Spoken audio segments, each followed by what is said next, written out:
Hello and welcome into an exciting off-season edition of Talking Bengals, where we are going to get into all things off-season. And for us, if you know anything about the show, that means that we're going to get way off the rails really quick, talk about a few things, keep this one short and sweet. Off-season training activities are in full effect, and that is not that exciting. We'll talk about it a little bit. But Nick, how you doing? I'm doing all right, Casey. How you doing, man? You know, life could be better, but it could also be worse. I'll True. take it. I'll We're on the definitely correct side of the dirt, Casey. take So it. far. So far. Positive. That's the positive right now.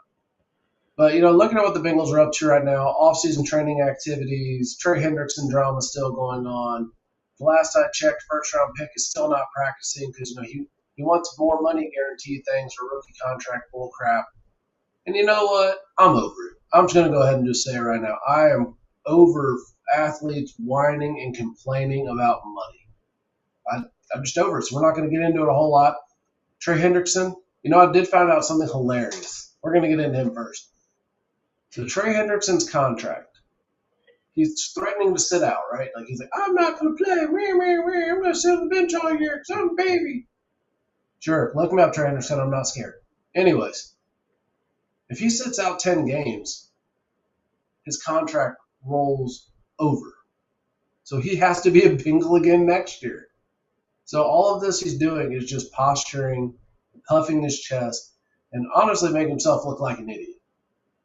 I'll put it out there, make himself look like an idiot and a crybaby. Nick? I know you remember the movie The Replacements, Oh, yeah. where they're talking about the players on strike, and they're like, "Do you know how much insurance costs on a Ferrari?" That's what he sounds like right now. Like you're disenfranchising yourself from the majority of the audience. And no offense to any members of the actual media or radio world or people who have a more close relationship with these athletes and who know them as a person. I'm glad you do. I'm glad you have that perspective. But for those of us who do not know them personally, have never interacted with them, will never interact with them, it sounds like rich people complaining that they're rich and they want to be richer. To me, I can't empathize with that. There's people out here really struggling. Sorry, that's really dark and serious already. Welcome to the off season, folks. Yeah, I'm going to jump in on that because I kind of have to agree, just in a more lighthearted way. Nick is the line. Um, so, I mean, we're looking at a guy who is going to be making $15 million this year. Why don't you sign an extension for 2 years? Earn an extra $10 million this year in incentive pay. So you go out and perform, do what you did last year, you get an extra 15 million. So right there's your 30 million. Next year, same thing. 15 guaranteed, 15 incentive. You have a chance to double your income just by going out and performing. Because you're going to perform, right? So that's a win-win for the Bengals because if he goes out and poops the bed, then the Bengals are only out 15 million. If he goes out and performs really well and earns his 15 million, well, guess what? The Bengals are in the playoffs, and the Bengals are earning extra money for being in the playoffs. Probably having home games in the playoffs because if he's playing that well, and Joe Burrow and Jamar Chase and T Higgins are all playing that well, well, guess what? We're going deep in the playoffs. So you earn your 30 million. The team does really good because you're out there earning your money, and you stop being a crybaby. I don't know if that actual structure of a contract works because I've never drawn up some stupid contract structure of a contract for that. I don't even know if the Bengals could even front the 15 million guaranteed for 2 years in the middle. Oh, they could. Don't know. Don't know. I don't know. But what I do know is that I'm tired of hearing Trey Hendrickson sit there and complain that he wants to have a long-term contract that is going to guarantee him some money long-term for 4 years. Okay, well, you're 30. What's the chances of your production in 4 years still being the same that it is now? We'll say 50-50, maybe, at best. That's being positive.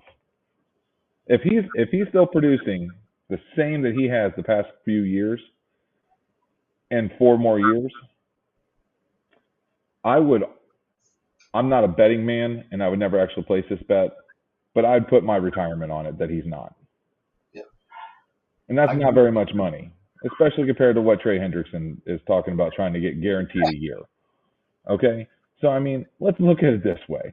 All right? Most of us, we look at our 401ks or whatever, and we're thinking, man, we've been doing a pretty good job saving. These guys are making more in 1 year than we'll ever make in our lifetime. Mm-hmm. Quit complaining. Get the money that you can get. Go out, have fun playing the game while you can, and stop complaining. Heck, look back. I'll put Pete Rose on blast. God rest his soul. Right? Great baseball player. Won't talk about personal life, but great baseball player. He got paid very minimally compared to these players these days. Oh, yeah. He played in an era where the athletes legitimately had to have full-time jobs outside of the sport that they were playing. They had baseball players selling cars at local car dealerships. Yep. To make ends meet. That was just to make ends meet, not to be these rich, famous people who are getting paid millions of dollars just to show their face on a commercial. Like, come on. Like, understand how blessed you are to play a game, and get paid millions of dollars. And even if you only get guaranteed $5 million, that's enough to set you up comfortably the rest of your life. Oh, yeah, he's and not even have to worry about money for the rest of your life.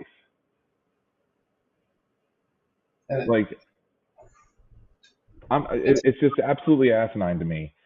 All these guys that are sitting there complaining, oh, I deserve 40, I deserve 30 million a year for the next 4 years. No, you don't. You don't deserve any of that. The problem is we've over-glorified athletes and other celebrities. And man, this is not a political podcast. So I'm going to keep it in this realm really quickly. But when you listen to analysts, you listen to reporters, you listen to beat writers, and all these people, this guy's worked so hard. He has earned this. And I'm not saying the ownership should be making this kind of money either. It's ridiculous the amount of money that goes into sports, period. Anybody in the industry is way too much money. But yes, this person has worked very hard. I'm not taking anything away from them. They've trained, they've died, they've lifted, they've done all the stuff they needed to do to get to this point.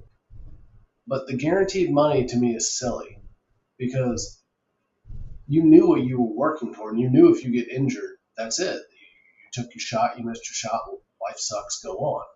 So the fact that they all want this money guaranteed, and this is a theory I've said on this podcast before, but the sports is the actual entity of the Cincinnati Bengals is not the players.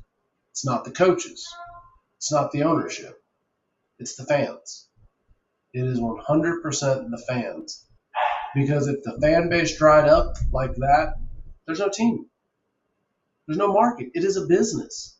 You have to have your fans and the people that are buying your merchandise, showing up to the games, supporting the team. And for most of the people my age or older, and I don't know about this younger generation, they're weird. We're player fans. That's bullcrap. There's no such thing as a player fan. You might like a player better, but as soon as he changes the laundry on his uniform, you don't really care about him as much. You hope they good things. You're not like cursing them. But you cheer for the laundry. You literally, if whoever's wearing stripes, that's who you're cheering for. So all of this, oh, this guy gets his bag. He deserves his bag. Is he any more deserving than first responders, military members, doctors, insert whoever else that does essential work for people? What? Like teachers. Teachers. I don't know. You can go on and on. Yeah, forever about and ever. About all these people who don't get compensated what they earn, what they should have earned. But you know what everybody tells them, and I've said it to people too. You knew what that job paid when you went that route. Casey, it is a public service, Casey. It's a public service. You knew what you were getting into to do that. Yeah, that's true, but it doesn't mean that they shouldn't be able to earn the money that, enough to be able to support their family. I mean, and this just goes back to one of our lines. We'll move to something more positive, I promise, folks. If you stuck with us this long, just bear with me a second longer. I'm going to beat a dead horse that I've beaten so many times. I'm curious how much money Travion Williams made. I'm literally so curious how many millions of dollars that man made to be the worst running back on a roster for half a decade. Like legitimately, I'm gonna have to Google it while we're talking. Like, I'm gonna let you go on a tangent, and I'll come back to myself here in a minute because I'm curious how much money has this man made to be a bad running back?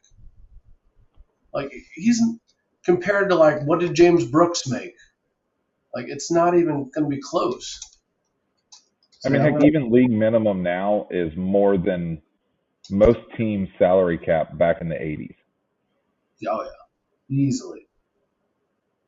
I mean, you're talking about guys who are getting paid so much money just to play a game. Just be happy you're getting paid millions of dollars to play the game, and you have that opportunity.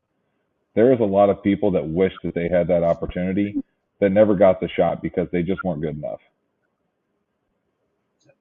You know how much money Travion Williams has made for his career? Over $5 million. Over $5 million, and he's going to be set for the rest of his life. yeah, to be a sub, and he's still playing, so he's gonna make more money. And that's if he's being financially smart. He'd be set for the rest of his life. Yeah, it blows your mind. But we got to get off this before we become a Talking Bengals depression podcast. I don't know. Let's Anyways, talk moving on positive stuff. to notes. Talk to us about Joe and Jamar and T. So Joe Burrow is looking like prime Joe Burrow in these off-season workouts, dropping dimes to Jamar Chase. It's the reason why he is earning the paycheck that he is, because he is that franchise quarterback. The baseball team that I coach, I always tell them, if you want to be that guy, you have to practice and play like that guy. You got to do it like Joe Burrow does, like Peyton Manning did, like Tom Brady did, like, I don't know, Ken Griffey Jr. You have to practice and play like you're that guy. You have to be able to go out there and perform like it's just another day doing something that's super, super easy, because you practice that much and you hustle that much. Your attitude is that good. Your effort is that good.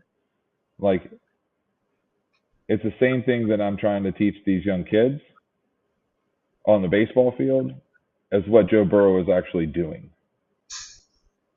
The work that Joe Burrow puts in, not only just watching films of other teams, watching films of himself. What can he improve on? Is he giving off any tells? Does he need to mix up his audibles? Does he need to change his arm angle on certain throws? Does he need to put more air under the ball? Does he need to put less air under the ball? Does he need to put more power behind it? Less power? Joe Burrow is the type of person that you want on your team to be the leader. Oh yeah. And Jamar Chase and T. Higgins, with the relationship that they have with Joe Burrow, I've said it once and I'll say it a billion more times. Please, for the love of God, let our defense be halfway good. Just halfway. Just middle of the road. For the love of God. And I think we mentioned this before. Can we just play even if you have to just play a straight base, a 4-3 or 3-4, whatever you decide to do, even if you just play straight up every single time, just be good at that. You don't have to be great at all this exotic packages. You just have to be good enough at something as a defense. Something it's good enough, Casey. Just do your job well enough, like good enough for government work. Just something. They were terrible last year. I mean, atrocious. So if we could just be like, you gave up just enough points to not lose the game, good on you. That's fine. Be elite defense. It just reminds me of that one. Was that the dad something? Where I can't remember what it was. I'm blanking. Like the doctor, he says, that should work, or sure, yeah, we'll try it out. Like just try try to do something really well. Don't try to do so many things kind of good. Do a few things really well. Yeah, that's all you really need in a defense. If you can do your job really well, no matter how simple the job is, if your job is to, control this gap and that gap, or you cover this part of the field, and you get really good at that, it doesn't matter what the offense runs. You just continue to do your job, and you're going to be fine. Where Lou Anarumo's defense has always run into trouble is he would ask them to do something fancy and exotic, and basically speak in French, and the rest of the team only speaks English. Like, we have no idea. This sounds really great and fancy, but we don't know what you're saying. Therefore, we can't execute it. And no matter how great your plan is, it's a military phrase that I may have said before, I don't know. But a bad plan executed violently is better than a good plan executed passively. And Lou Anarumo is a good plan executed passively for the last couple of years when you don't have those really super, not that the guys are dumb, I'm not saying that, but you have experienced veterans as opposed to young rookies trying to learn at this level. That's like taking a kid straight out of high school and putting them in a master's level class. They're not ready. Maybe in a couple of years they'll be ready for that. But to say you have to adapt to my defense instead of the coach, which is their responsibility, saying, I'm going to adapt my defense to who I have playing. Which doesn't make sense. Yeah. So I think we kind of beat dead horses there enough. As someone who knows about beating dead horses. um, so Casey, what's a good off-season topic? Just a little bit of banter to throw out there. Banter and not depressing. Let's see. Oh, I got one. Oh, you got it? I had one too. I'll let you Yeah. go first. You remember that one time I helped you build a pool deck, and then helped you put, I don't know, swing sets together and take down swing sets and helped you do a whole bunch of stuff? Well, ladies and gentlemen, Casey is going to be paying me back tomorrow, baby.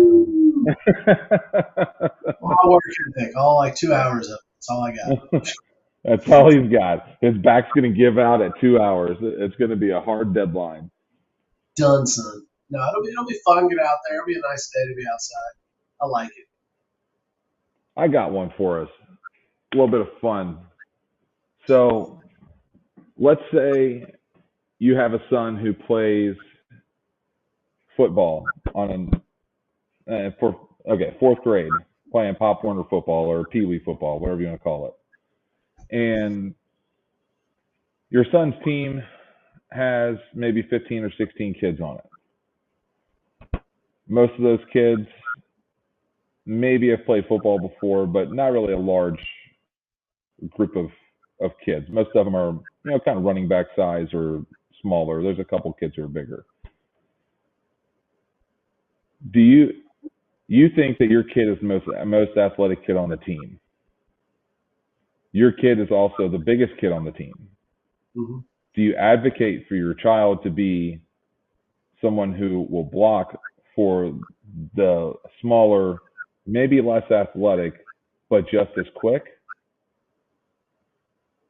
Or do you advocate for the smaller, maybe less athletic, just as quick guys to be blocking for your kid, who may be close to about 40 pounds heavier than the rest of the kids? I think the real question is, are you running a triple option? Because you should be.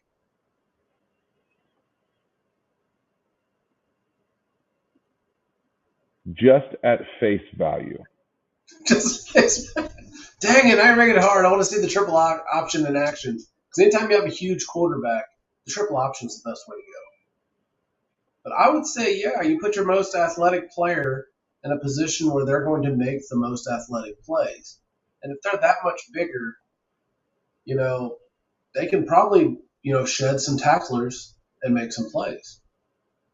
So here's a wrinkle.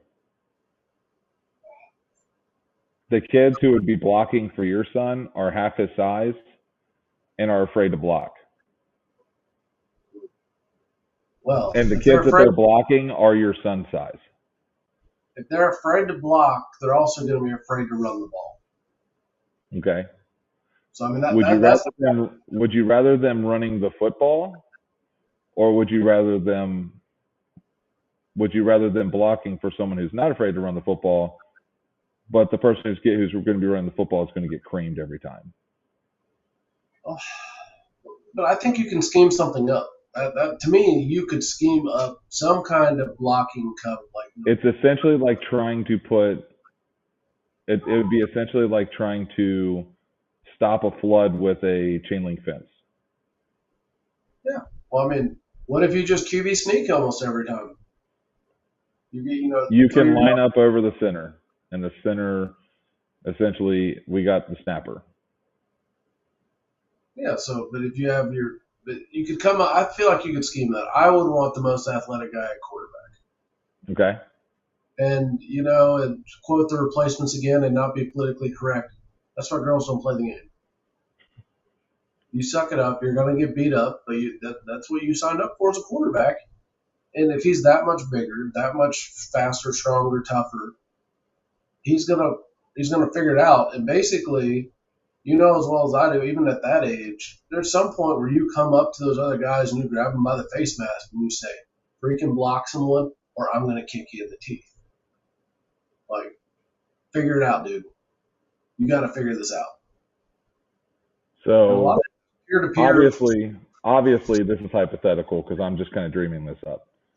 Um,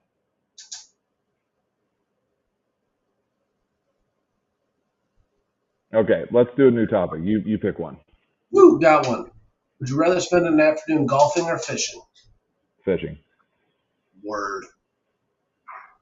fishing, bass fishing, but fishing.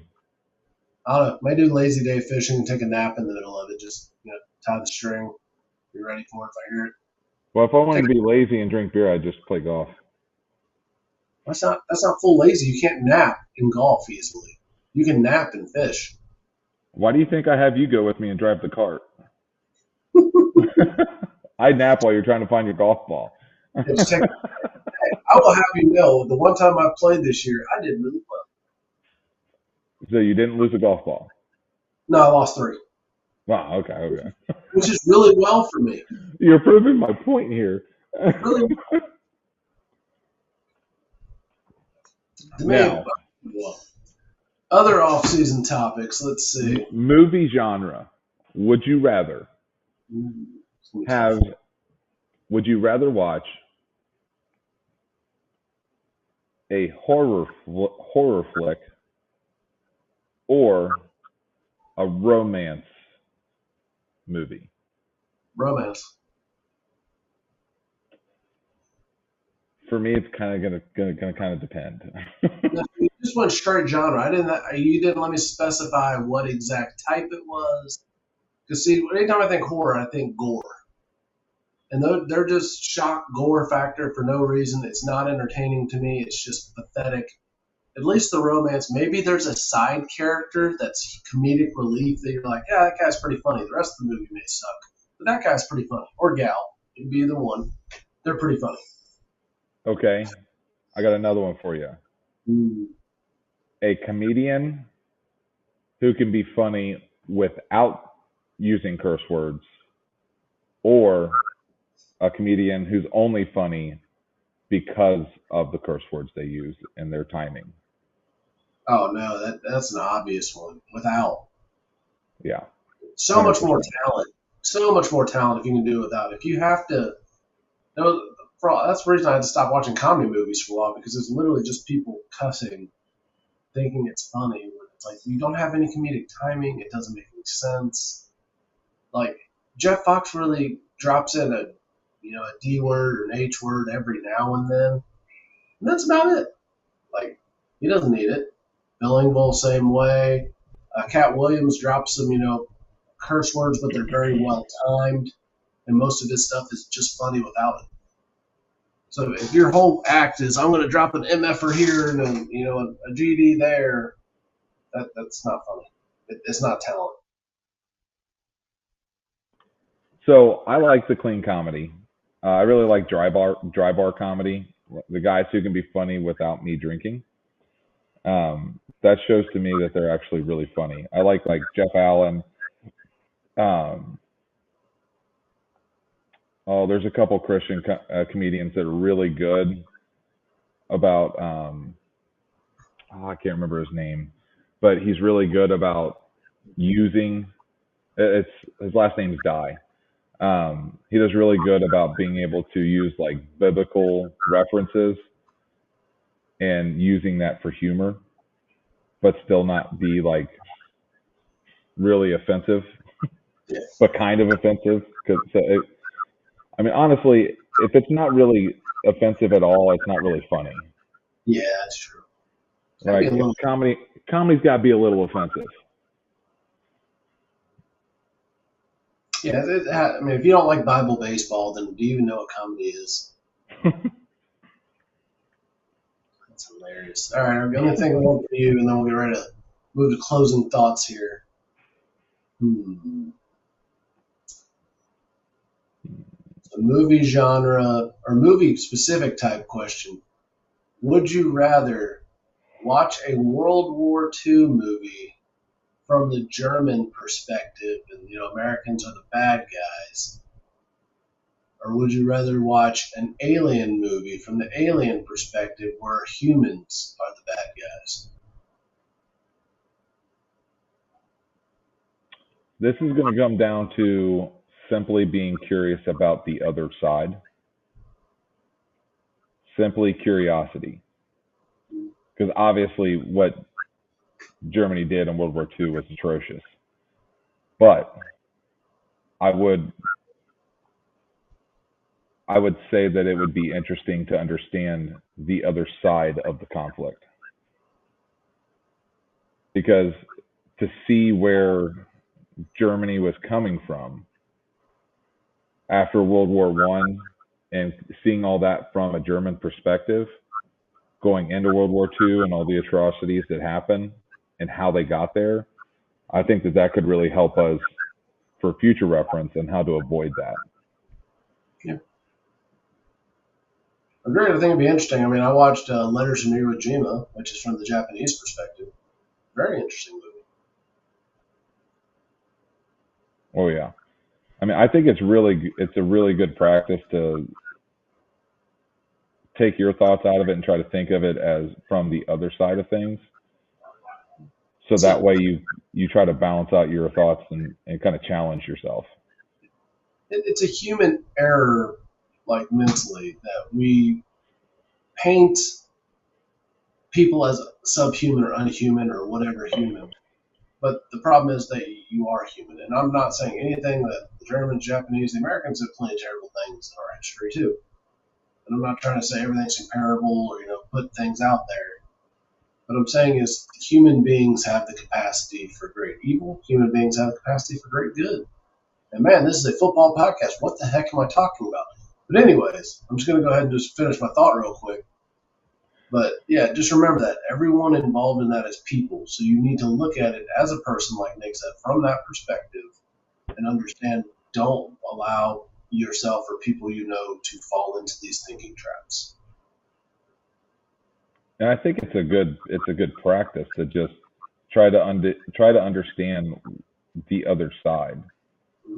Like even if you're in an argument, like you and me, we're fighting about something and we completely disagree and we're not budging. Why do you believe what you believe? Why do I So believe what I believe? You believe what you believe because you're bald and you still have to shave your head. still better looking. Doesn't matter. Still better looking. Oh, beauty's in the eyes of the beholder. Douche. Douche. It's a very, very, very subjective thought there, Casey. But it's true to some people.